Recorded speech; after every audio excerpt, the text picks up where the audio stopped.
수필가로 유명한 김춘수 시인이 있죠. 지금은 돌아가셨어요. 대단한 문필가로 명성을 펼치신 분입니다. 많은 작품들이 있습니다. 평론, 수필, 시, 많은 작품들을 남겼는데 김춘수 시인 하면 가장 먼저 떠오르는 작품은 꽃이라는 시입니다. 교과서에도 실렸던 시이기 때문에 중고등학교, 고등학교를 성실하게 다닌 사람이라면 이 시를 다 알 수 있습니다. 한번 제가 읽어볼게요. 내가 그의 이름을 불러주기 전에는 그는 다만 하나의 몸짓에 지나지 않았다. 내가 그의 이름을 불러주었을 때 그는 나에게로 와서 꽃이 되었다. 내가 그의 이름을 불러준 것처럼 나의 이 빛깔과 향기에 알맞은 누가 나의 이름을 불러다오. 그에게로 가서 나도 그의 꽃이 되고 싶다. 우리들은 모두 무엇이 되고 싶다. 너는 나에게, 나는 너에게 잊혀지지 않는 하나의 눈짓이 되고 싶다. 이렇게 시를 썼습니다. 시가 이렇게 시작하잖아요. 내가 그의 이름을 불러주기 전에는 그는 다만 하나의 몸짓에 지나지 않았다. 그냥 아무런 의미도 없는 몸짓에 불과했다는 거죠.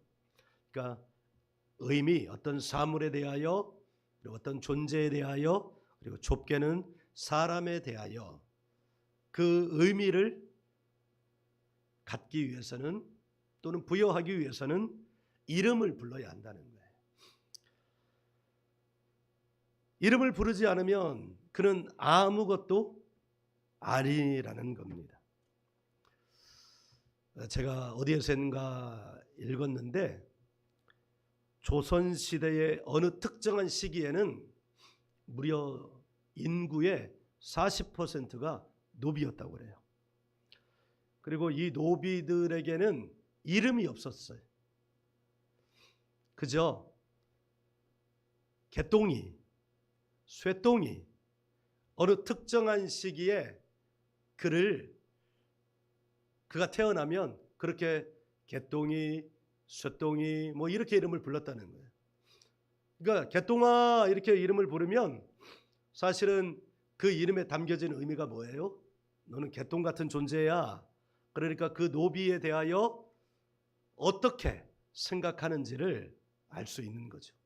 그러니까 우리가 드라마 같은 데 보면 노비를 죽도록 팹니다. 죽어나가도 눈 하나 꿈쩍하지 않죠. 왜요? 그는 사람이 아니라고 생각하는 가치관이 있기 때문 아니겠습니까? 참으로 비참한 시대라고 말하지 않을 수 없습니다.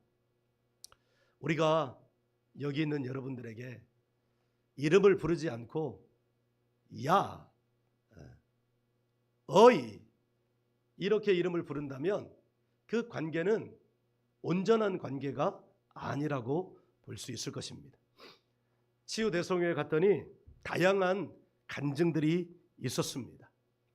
그 가운데 참 재미나기도 하고 어처구니 없기도 하고 안타깝기도 하고 좀 슬프기도 하고 했던 간증이 하나 있었는데 그거는 목사님 가정에서 있었던 일을 나눈 간증이었습니다. 물론 나중에는 다 회복이 되었습니다. 성령을 받고 귀신이 나가고 하면서 회복이 되었어요. 그런데 있잖아요. 참 놀라운 것은 그 역사가 언제부터 일어나기 시작했냐면 어렸을 때부터. 어렸을 때가 언제냐? 학교를 다니기 시작하기 전부터. 유치원에 들어가기 전부터. 목사인 한 아버지와 그의 딸인 한 아이의 사이에서 일어났는데 그 아이가 나중에 이제 간증을 하면서 한 말은 이런 거예요. 그 딸이 나 어렸을 때부터, 나 유치원에 가기 전부터 아빠를 보고 아무런 감정이 없고 도리어 아빠가 싫고 또 자기가 스스로 죽고 싶은 마음이 들었다는 거예요. 아빠를 보면 그렇게 마음이 불편하고 아빠와 관계가 되지 않았다는 거예요. 아빠 이름을 부르기도 싫었다는 거예요. 그래서 아빠를 부를 때 이렇게 불렀다는 거예요. 어이! 누가요? 성인인 딸이 아니 아직 유치원도 안 간 딸이. 그리고 그 딸 마음 안에는 스스로 죽고 싶은 마음. 그러니까 그 어린 나이에 뭘 알겠습니까마는 그 어린 나이에도 하나님의 존재를 인정하지 않을 뿐만 아니라 이게 예배하는 거, 하나님과 관련된 거, 이 모든 것이 왠지 자기도 모르게 너무 싫었다는 거예요. 그래서 자기는 죽고만 싶었다는 거예요. 여러분, 여기서 우리가 주목할 것은 아빠를 아빠라고 부르지 않고 아빠를 어이라고 불렀다는 데 있습니다. 그러니까 아빠를 아빠로서 인정하지 않는 거죠. 또 아빠를 한 사람의 인격체로도 인정을 하지 않는 거죠. 아빠를 목사이신 아빠를 목사로서도 인정을 하지 않는 거예요. 그러니까 여러분, 우리의 삶에 일어나는 이 일, 그런데 그 일이 유치원 들어가기 전부터 일어났다고 하니까 이 얼마나 어처구니 없는 일입니까? 그런데 어릴 때부터입니다. 어릴 때부터 그런 일이 일어났습니다 라고 하는 일이 바로 성경에도 기록이 되어 있습니다. 성경에서도 어릴 때부터 귀신이 이 아이를 붙잡아서 불에도 집어넣고 물에도 집어넣고 입에 거품이 일어나게도 하고 경련이 일어나게도 하고 말도 못하게 괴롭혔습니다 라는 구절이 나옵니다. 그래서 예수님이 그 아이에게서 그 아이를 회복시키실 때 뭐라고 명령을 하시냐면 말 못하게 하는 더러운 귀신을 꾸짖으면서 말 못하게 하는 귀신아 그 아이로부터 나와 이렇게 꾸짖으셨습니다. 그럴 때 그 아이에게서 귀신이 나와서 그 아이가 회복되는 장면이 성경에 기록이 되어 있습니다. 사람이 살아가면서 그래서 평생 해야 될 질문이 하나 있습니다. 나는 누구인가 하는 것입니다. 나는 누구인가? 이 질문을 하고 이 질문에 대한 대답을 잘 찾으면 그 사람은 평생의 삶을 행복하고 또 자기의 길을 걸어가면서 살아갈 수 있게 됩니다. 그런데 이 질문을 하지 못하고 또 이 질문에 대한 답을 찾지 못하거나 이 질문에 대한 답을 찾았는데 주변의 여건 때문에 부모의 기대 때문에 주변의 상황 때문에 그 답대로 살아가지 못하고 다른 답을 찾아서 살아가게 되면 그 인생이 다른 사람들이 선망하는 삶을 살아가면서도 감에도 불구하고 자기 자신은 행복하게 살아가지 못하는 삶을 살아가게 되는 경우를 종종 볼 수 있습니다. 사랑하는 여러분, 여러분은 여러분에 대하여 어떤 질문을 하고 계십니까? 신학교에 처음 들어가면 이런 질문을 할 수 있도록 자연스럽게 물어봅니다. 나는 누구인가? 그래서 신학생들 대상으로 매 학기마다 신앙사경회, 일종의 부흥회를 하는데 일종의 수련회를 하는데 이런 주제가 반복적으로 나옵니다. 나는 누구인가? 나는 누구인가? 이 질문은 비단 신학교 안에 들어가서만 일어나는 질문이 아닙니다. 이 질문은 종교개혁자였던 칼빈이 기독교 역사에서 가장 유명하고 좋은 책 가운데 하나로 분류되는 기독교 강요에서 이렇게 그 책의 서두를 시작합니다. 나는 누구인가? 그리고 그 다음 절을 또 이렇게 시작합니다. 하나님은 누구인가? 이 말은 이런 뜻입니다. 내가 누구인지를 알아야 하나님이 누구인지를 알 수 있다는 거예요. 그리고 또 하나님이 누구인지를 알아야 내가 누구인지를 더 정확하게 알 수 있다는 겁니다. 사랑하는 여러분, 하나님을 만난다는 것은 내가 누구인지를 알아갈 수 있는 기회를 붙잡았다는 거예요. 내가 누구인지를 그렇게 해서 알아간다는 것은 하나님이 누구이신지를 더 정확하게 알 수 있다는 것을 말하는 것입니다. 하나님은 누구인가를 계속해서 알아간다는 것은 내 삶의 정체성, 내가 어디로 가고 내가 무엇을 하며 살아가야 하는지를 더 정확하게 알 수 있다는 것을 말하는 것입니다.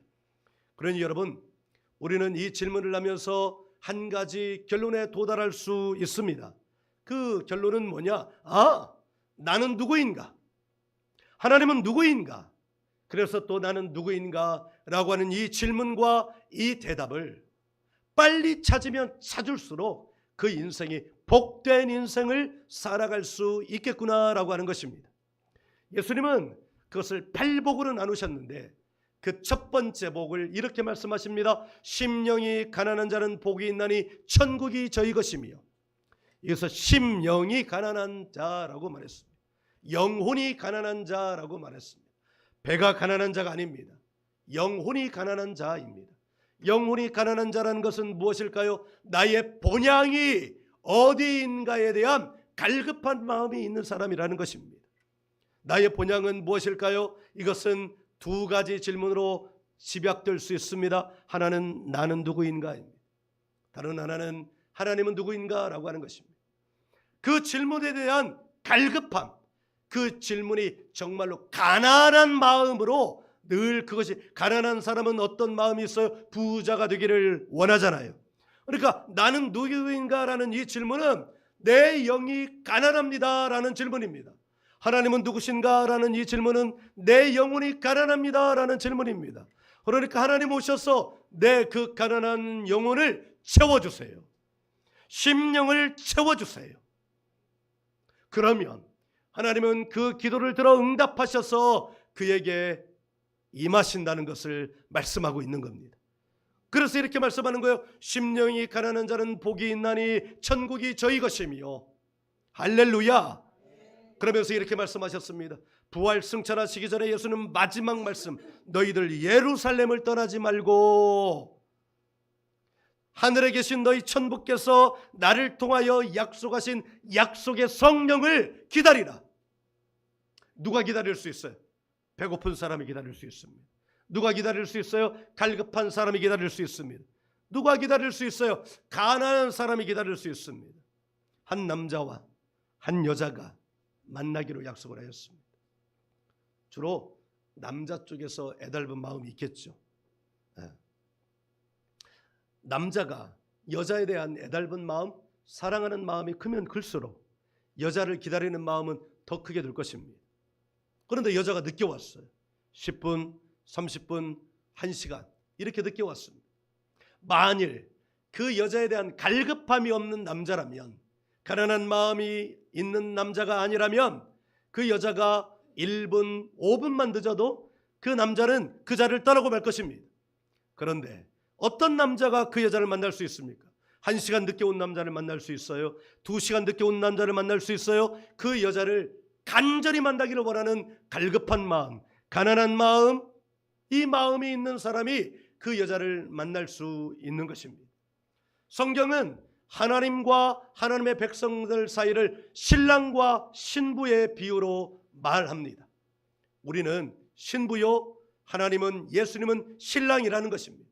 누가 신랑을 만날 수 있습니까? 신랑에 대한 갈급한 마음이 있는 사람이 신랑을 만날 수 있습니다. 사랑하는 여러분, 여러분은 심령이 가난하십니까? 심령이 하나님을 향하여 가난하기를 주의 이름으로 축복합니다. 여러분, 심령이 가난해야 하나님께서 그 심령을 배부르게 채워주십니다.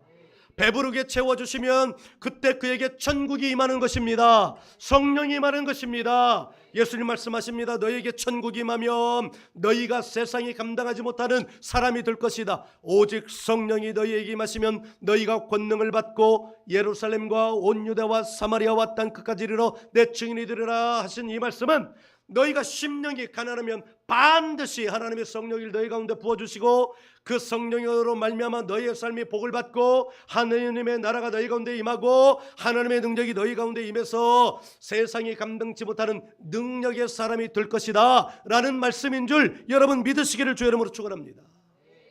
여러분, 그 가난함의 질문이 바로 오늘 본문 가운데 나옵니다. 할렐루야. 네, 오늘 저는 처음 봤습니다. 우리 천사가 말씀을 들으면서 고개를 끄덕거렸어요. 할렐루야. 자기도 모를 것입니다. 자기가 왜 이 고개를 끄덕거리는 줄 모를 것입니다. 사람들은 말할 것입니다. 제가 고개를 끄덕거리는 건 지가 하고 싶어서 끄덕거린 것이라고. 그러나 영의 눈으로 우리는 봅시다.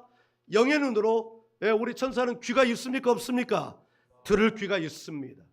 하나님의 말씀을 듣고 고개를 끄덕거린 줄 믿습니다. 말씀이 저 안에서 불이 되는 줄 믿습니다. 하나님의 치유가 시작되는 줄 믿습니다. 할렐루야. 오늘 예수님은 제자들하고 사역을 하러 나가면서 길을 걸어갑니다. 27절 이렇게 시작합니다. 예수와 제자들이 빌립보 가이사랴 여러 마을로 나가실새 이 말은 걸어가고 있다는 것입니다.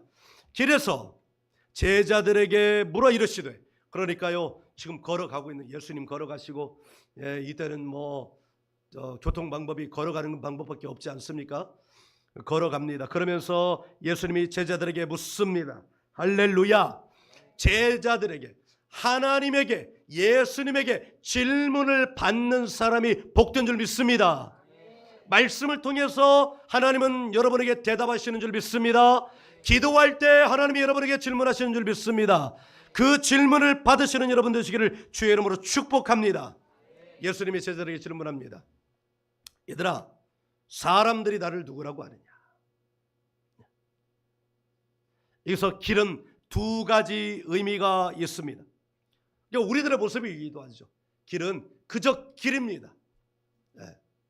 그런데 이 길은 또 다른 의미로는 인생이라는 의미가 있습니다. 그러니까 지금 27절을 우리가 두 번째 의미로 생각하다 보면 이렇게 말할 수 있습니다. 너 우리 인생길을 살아가면서 하나님을, 예수님을 어떻게 생각하느냐, 이런 질문과 같은 것이기도 합니다. 사랑하는 여러분, 우리는 살아가면서 질문을 해야 합니다. 질문을 하지 않으면 우리는 온전한 길을 걸어갈 수 없습니다. 그런데 하나님께서 우리에게 정말로 인생의 좋은 길을 주셨습니다. 철학적인 질문을 해도 그 질문에 대한 답을 찾으면 그 사람은 다른 사람들과 전혀 다른 인생을 살아갈 수 있습니다. 철학적인 질문만 해도, 인간 중심적인 질문만 해도, 그 질문에 대한 답을 찾기만 해도 그 사람은 다른 사람과 전혀 다른 인생의 길을 걸어갈 수 있습니다. 그러나 인생에 대한 질문이 없는 사람은 그저 그런 인생을 살아갑니다. 생명이 왔고 그 생명을 어떻게 할 수가 없어서 그 생명을 가지고 그 육체의 생명이 다 끝나갈 때까지 그저 그런 삶을 살아갑니다. 인생의 질문이 중요합니다. 예수님은 제자들에게 그 질문을 가르쳐 주시는 거예요. 걸어가면서 인생에 대한 질문을 해라. 그런데 어떤 질문을 하라는 거예요? 하나님에 대한 질문을 하라는 겁니다. 예수님에 대한 질문을 하라는 겁니다. 그런데 그 질문을 누가 할 수 있습니까? 교회에 나오는 사람이 할 수 있습니다. 그러니까 교회에 나온다는 것은 참으로 복된 축복을 받은 것입니다. 그런데 어떤 사람이 그 축복을 축복대로 사용하지 못하는 거예요? 교회에 나오면서도 그냥 아무 질문 없이 살아가는 사람입니다. 그냥 그저 왔다가 그저 가는 사람입니다. 껍데기로 살아가는 사람들입니다. 오늘 말씀, 오늘 예배를 통해서 하나님은 나에게 무슨 말씀을 하실까? 오늘 말씀을 통해서 하나님은 나에게 어떤 질문을 하실까? 오늘 말씀은 어떤 말씀이 선포될까? 나에게 주시는 말씀은 무엇일까? 라는 이 질문을 가지고 이 자리에 나와 있는 사람과 그저 그렇게 아무런 의미도 뜻도 없이 요식행위로 나와 있는 사람의 예배는 완전히 다르고, 그리고 들려주는 메시지를 통해서 받는 하나님의 말씀도 전혀 다르게 될 것입니다. 사랑하는 여러분, 그러므로 질문하십시오. 그러므로 하나님께 물으십시오. 오늘 말씀을 통해서 하나님 나에게 무엇을 주기를 원하십니까? 그래서 아침에 한 10분 정도 일찍 나오라는 거예요. 그래서 나와서 기도하고 말씀을 열어서 오늘 말씀이 무슨 말씀인지 보고 그 말씀을 놓고 기도하면서 하나님, 오늘 이 말씀을 제가 받기를 원합니다. 이 말씀을 통해서 하나님 제게 주시는 말씀이 무엇인지 제가 알기를 원합니다. 이렇게 질문하라는 것입니다. 할렐루야. 그 질문에 제자들이 이렇게 대답합니다. 그 대답이 바로 28절입니다. 제자들이 여짜와 이르되 세례 요한이라 하고 더러는 엘리야 더러는 선지자 중에 하나라 하나이라 이렇게 대답합니다. 여러분 왜 이렇게 대답했을까요? 이것이 예수님을 바라보는 사람들의 시선이었습니다. 제가 이렇게 표현했습니다. 이것이 세상에서 사람들이 바라보는 시선이었습니다. 그 시선의 출발점이 어디입니까? 사람입니다. 제가 이렇게 말씀드렸습니다. 그 시선의 출발점이 어디입니까? 사람입니다. 여러분, 시선이 어디로부터 향하느냐가 질문도 제대로 할 수 있고 답도 제대로 할 수 있습니다. 여러분, 세례 요한, 엘리야, 선지자, 대답 괜찮습니다. 그런데 그 질문의 방향이 그 질문에 대한 대답의 방향을 이 사람 입장에서 생각하면 제대로 된 답을 찾을 수가 없습니다. 예수님이 두 번째 질문합니다. 그 두 번째 질문이 뭐냐? 29절입니다. 또 물으시되 너희는 나를 누구라 하느냐? 베드로가 대답하되 주는 그리스도시니이다 하며 대답이 질문이 같습니다. 사람들이 예수님을 누구라 하느냐? 제자들에게도 똑같은 질문을 한 겁니다. 그런데 놀랍게도 베드로가 다른 대답을 합니다. 주는 그리스도십니다. 아멘. 오늘 말씀과 같은 장면이 마태복음 16장에도 똑같이 있습니다. 그때 거기에서 마태는 예수님의 대답을 조금 더 깊게 대답합니다. 그러니까 마태는 이 현장이 있었고 마가는 이 현장이 없었습니다. 그러니까 누구의 대답이 더 사실에 가깝겠어요? 마태의 대답이 사실에 가깝습니다. 마태복음에서 이렇게 대답합니다. 주는 그리스도시요 살아계신 하나님의 아들이십니다. 여러분, 세례 요한, 엘리야, 선지자라는 이 대답과 주는 그리스도시요 살아계신 하나님의 아들이십니다라는 대답의 차이가 무엇일까요? 예수님을 바라보는 시선의 차이입니다. 관점의 차이입니다. 세례 요한, 엘리야, 선지자 이것은 사람의 입장에서 바라본 것입니다. 다시 말하면 인본주의적 입장에서 바라본 것입니다.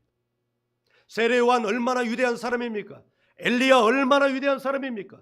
그 당시 선지자는 하나님의 종으로 인정받았던 사람입니다. 그러니까 얼마나 위대한 사람들입니까? 문제가 없는 것 같습니다. 그런데 그 시선은 사람들 입장에서 바라본 것입니다. 그것은 하나님이 원하시는 대답, 예수님이 원하시는 대답이 아닙니다. 그러니까 그 대답은 틀린 대답입니다. 잘못된 대답입니다. 그러니까 여러분 관계를 어떻게 맺어요? 잘못된 답을 가지고 있으면 잘못된 관계를 맺을 수밖에 없습니다. 그런데 베드로는 달랐습니다.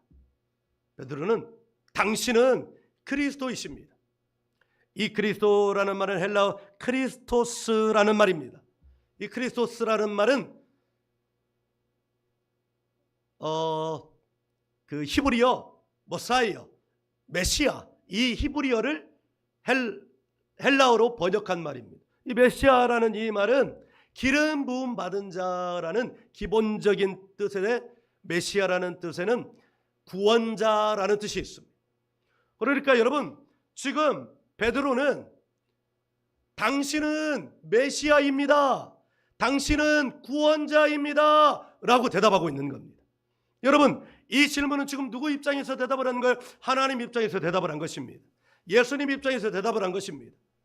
하나님이 예수님을 이 땅에 보내실 때 어떤 사람으로 보내셨어요? 어떤 역할로 보내셨어요? 메시아로 보내신 겁니다. 구원자로 보내신 것입니다. 그러나 사람들은 뭐라고 그를 부르? 그는 세례 요한이요, 그는 엘리야요, 그는 선지자요. 그러니까 사람 입장에서 볼 때 위대한 일을 하는 사람이요, 이렇게 대답을 한 것입니다.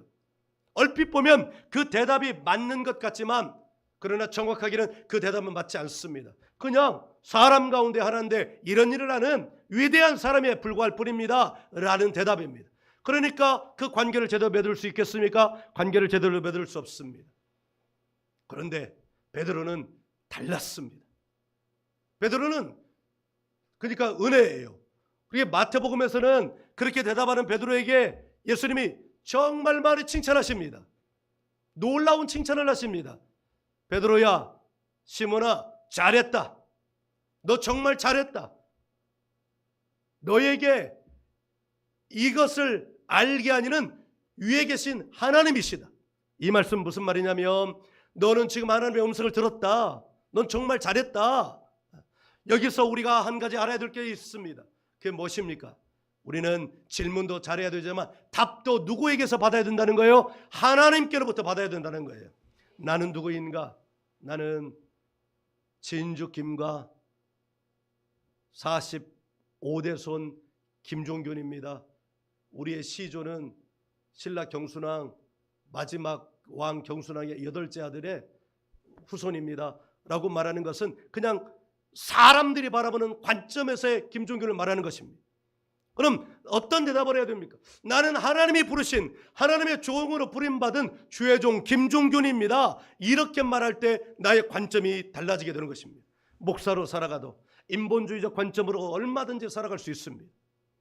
그러나 목사로 부름받았다는 것은 하나님으로부터 부름받았기에 신본주의적 관점의 삶으로 살아가야 합니다. 기독교회는 어떤 사람입니까? 우리가 육체대로 보면 이 땅에서 살아가는 사람입니다. 그러니 얼마든지 인본주의적으로 살아갈 수 있습니다. 그리고 대다수 많은 사람들이 인본주의적 관점으로 사람에 섞여서 살아갑니다. 그러나 진짜 삶은, 진정한 삶은 어떤 삶을 살아가야 합니까? 신본주의적 관점에서 하나님이 나를 부르셨어. 예수님이 베드로에게 말씀하신 것처럼 이를 알기 시오나 너가 이를 알게 하니는 하늘에 계신 아버지께서 너를 알게 하였다. 그러니까 예수님의 말씀은 인간 중심적 관점에서 그 말을 하신 게 아니라 누구 중심적 관점에서 말하는 거예요? 하나님 중심적 관점에서 그 말씀을 하신 거예요. 이거 알게 하니는 하나님이시다. 할렐루야. 그리고 예수님은 놀라운 축복의 말씀을 하십니다. 그 현장에 있던 마태의 기록에 의하면 너 위에, 너의 그 믿음 위에, 너는 베드로라, 베드로라는 말은 반석이라는 말이죠. 너 위에, 그래서 사람들은 베드로 위에 이렇게 세웠다고 하지만 너와 같은 믿음 위에, 어떤 믿음 위에? 인본주의적 믿음이 아니라 신본주의적 믿음 위에 내가 나의 교회를 세우겠다. 그러면 여러분, 진정한 교회는 어떤 교회가 진정한 교회입니까? 인본주의적 관점으로 역사가 되는 교회가 진정한 교회입니까? 신본주의적 관점으로 역사가 되는 교회가 진정한 교회입니까? 모르긴 몰라도 우리는 이렇게 결론을 내릴 수 있습니다. 신본주의적 관점 위에 서 있는 교회가 진정한 교회라고 우리는 말해야 되는 줄 믿습니다. 어떤 사람이 진짜 신앙인입니까? 인본주의적 관점 위에 신앙을 세워갈 수 있습니다. 또 어떤 사람은 신본주의적 관점 위에 신앙을 세워갈 수 있습니다. 어떤 사람이 진짜 신앙인입니까? 신본주의적 관점 위에 신앙을 세워가는 사람이 진짜 신앙인인 줄 믿습니다. 어떤 사람의 신앙 위에 하나님의 역사를 볼 수 있습니까? 예수님은 사도행전 1장 8절을 통해 그 답을 이렇게 말씀해 주셨습니다. 오직 성령이 너희에게 임하시면. 이 말씀은 무슨 말씀이에요? 성령이 누구에게 임합니까? 인본주의적 관점 위에 성령이 임합니까? 신본주의적 관점 위에 성령이 임합니까? 신본주의적 관점 위에 성령이 임합니다. 즉 신본주의적 관점 위에 임하는 성령을 너희가 받으면, 이렇게 말씀하면서 그 사람 위에 하나님의 능력이 나타난다고 말씀하고 있는 것입니다. 할렐루야.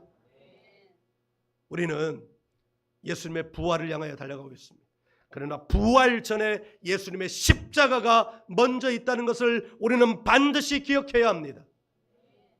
예수님의 십자가는 무엇을 의미합니까? 죄를 가져가신 것이 십자가입니다. 이 말은 무엇입니까? 죄를 가져가는 것이 필수 요건이라는 것입니다.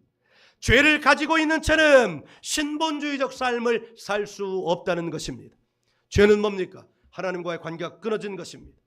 하나님과의 관계가 끊어졌다는 건 뭘 말하는 거예요? 신본주의적 삶이 아니라 인본주의적 삶을 살고 있다는 거예요. 인본주의적 삶은 하나님 중심의 삶이 아닙니다. 인본주의적 삶은 바라보는 관점이 내 사고, 내 가치관, 내 세계관으로 바라보는 것, 나 중심으로 바라보는 것을 말합니다. 거기는 답이 나올 수가 없습니다. 나의 세계관이 어떤 세계관으로 바뀌어질 때 온전한 답을 얻을 수 있어요. 하나님 중심의 세계관.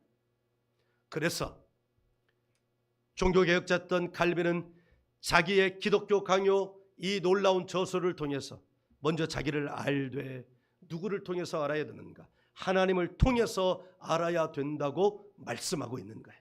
그럴 때 주의 성령이 역사하신다고 말하고 있습니다. 기독교 강요는 단지 기독교에 대한 지식을 설파하는 것이 아닙니다. 기독교 강요는 그 베이스에는 어떤 신앙이 있냐면 성령 신앙이 짙게 깔려져 있습니다.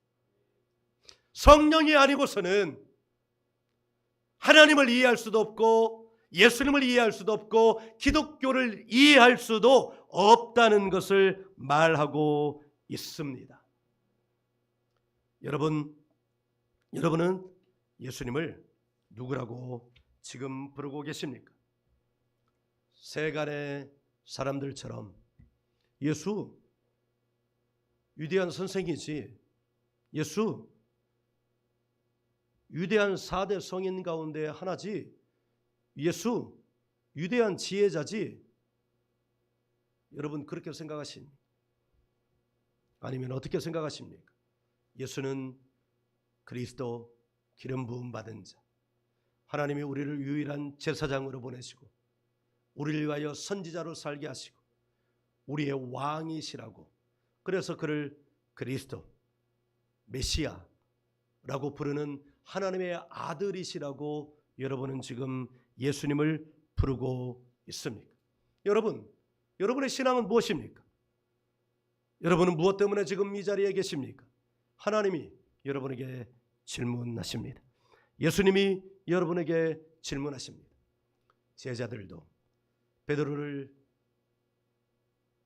뺀 제자들은 예수님에 대해서 알고는 있었어도 이렇게 말하고는 싶었어도 대답을 못했을지 모릅니다. 그런데 참 베드로의 용기가 필요한 것 같습니다. 베드로는 물 위에 예수님이, 파도치는 물 위에 예수님이 계시자 베드로는 먼저 보지 못했어요. 누군가 먼저 봤어요. 그리고 이렇게 말합니다. 주님이시다. 그러자 베드로는 어디라고 말하면서 저기야. 그러니까 두말할 것도 없이 주님을 향하여 이렇게 말합니다. 당신이 만일 주님이시여든 나로 지금 물 위에 걸어오라 말해주세요. 그러니까 예수님 말씀하십니다. 걸어와. 그러자 뒤도 돌아보지 않고 그 바다 위를 걸어갑니다.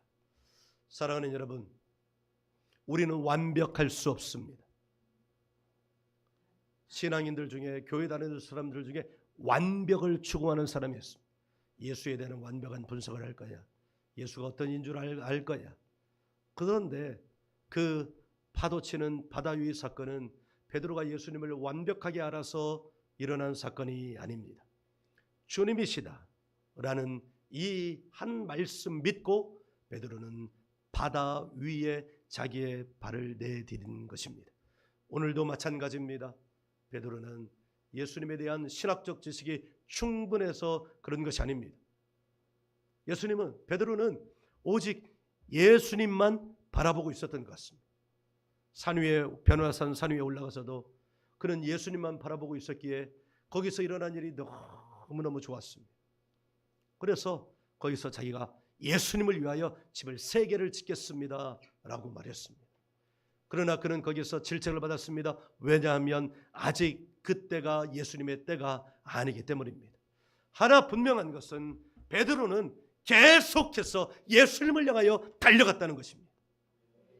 비록 예수님의 때가 아니었기에 예수님으로부터 제지를 받았지만 베드로에게는 예수님의 때인지 아닌지 그것은 관계가 없었습니다. 오직 내 앞에 예수님이 계시다는 사실만이 중요했습니다. 예수님은 베드로를 인정해 주었습니다. 때때로 이 말씀에서도 베드로는 예수님을 비난하면서 예수님에게 사단이라는 소리도 듣지만, 그러나 예수님은 베드로의 그 믿음, 어떤 믿음이에요? 오직 예수만 바라보는 믿음. 주변 상황만 바라보지 않습니다. 심지어 파도치는 바다도 바라보지 않습니다. 어떤 상황도 바라보지 않습니다. 예수님이 잡힐 위기에 빠지자 다른 어떤 상황도 바라보지 않고 자기 안에 칼을 빼서 군인의 귀를 잘라버릴 정도로 그는 무모하다시피 한 사람이었으나 왜 그렇게 했을까요? 예수님만 바라보았기 때문입니다. 하나님은 이 시대에도 오직 예수의 신앙을 가지고 있는 사람을 찾으신다고 저는 믿습니다. 이 시대는 인본주의가 가장 초고도로 발달된 시대입니다. 앞으로 갈수록 시대는 더 발달할 것입니다. 인본주의가 초고도로 발달하면 발달할수록 신본주의적, 하나님 중심주의적, 예수님 중심주의적 삶에 대한 삶은 비아냥의 대상이 되고 말 것입니다. 그러나 그때일수록 예수님이 오셨습니다. 예수님이 오셨던 그 시대도 인본주의적 세계관이 초고도로 발달한 시대 아닙니까? 왜냐하면 그때가 가장 발달된 시대, 미래가 아니었기 때문입니다. 현재였기 때문입니다. 그런데 그때 베드로는 그 어떤 것에 기울어지지 않고 오직 예수님만 바라보고 있었던 것입니다. 시대가 흐를수록 그 모든 시대는 초고도로 문명이 발달된 시대입니다. 모든 시대가 그렇습니다. 그런데 그때 예수님은 누구를 찾으시는 거예요?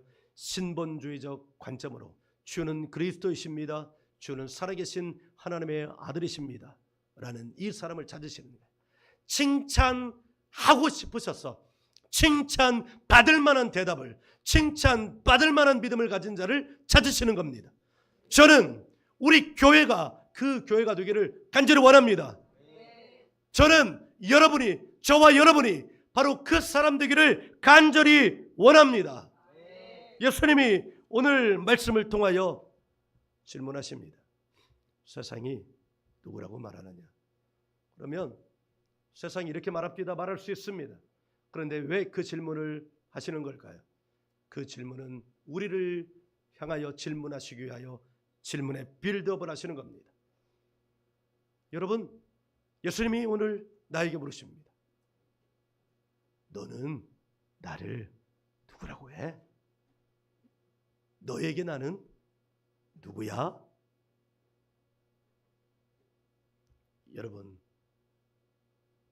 여러분에게 예수님은 누구십니까? 예수님이 칭찬하시는 대답을 하실 수 있기를 바랍니다. 같이 한번 해볼까요? 주는 그리스도이십니다. 주는 살아계신 하나님의 아들입니다. 이 두 마디 외에 더 많은 미사 요구가 필요하겠습니까? 이것이 신앙입니다. 오늘도 주님은 이 신앙을 찾고 계십니다. 이 신앙이 저와 여러분의 신앙 되기를 주의 이름으로 축복합니다.